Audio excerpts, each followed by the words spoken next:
Le sujet intéressant, c'est le sujet, pour des étudiants en droit, de leur devenir professionnel, et de la relation qui peut exister entre la fonction juridique au sens strict du terme et la fonction de lobbying. Alors, moi je suis DRH d'une grande entreprise. J'ai des questions juridiques qui se posent de diverses natures, sur les charges sociales, sur le droit du travail, sur le droit de la retraite, etc.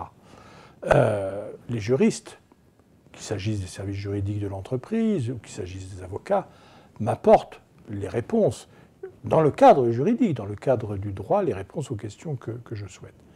Mais souvent, j'ai besoin que les réponses elles soient un peu plus adaptées aux situations réelles de l'entreprise, et donc j'ai besoin de faire évoluer le droit.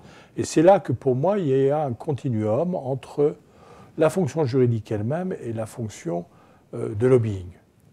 Par exemple, lorsque nous avons eu au sein d'Air France à traiter de la question des facilités de circulation, c'est-à-dire du droit donné aux salariés d'Air France de voyager à tarif préférentiel sur les avions d'Air France, eh bien, nous étions mis en demeure d'appliquer les règles du droit de la sécurité sociale, ce qui est bien normal. En même temps, la longue histoire d'Air France dans ce domaine, l'attachement des salariés à cet avantage, les salariés considérant que c'était un élément de leur contrat de travail, nous a amené à exercer une fonction de lobbying pour adapter le droit de la sécurité sociale à la réalité de la culture de l'entreprise, au risque de créer des conflits majeurs. Voilà un exemple où, après avoir épuisé toutes les voies de droit, eh bien, on essaye par les voies du lobbying de faire mettre en adéquation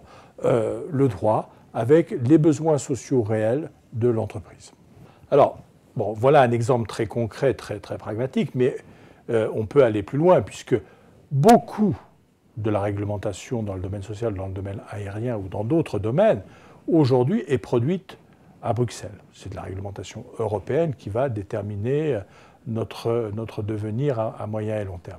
Et donc, si nous ne menons pas d'action de lobbying préventif, de façon à faire entendre nos arguments, eh bien, cette réglementation, elle s'imposera à nous sans qu'on ait pu se faire entendre.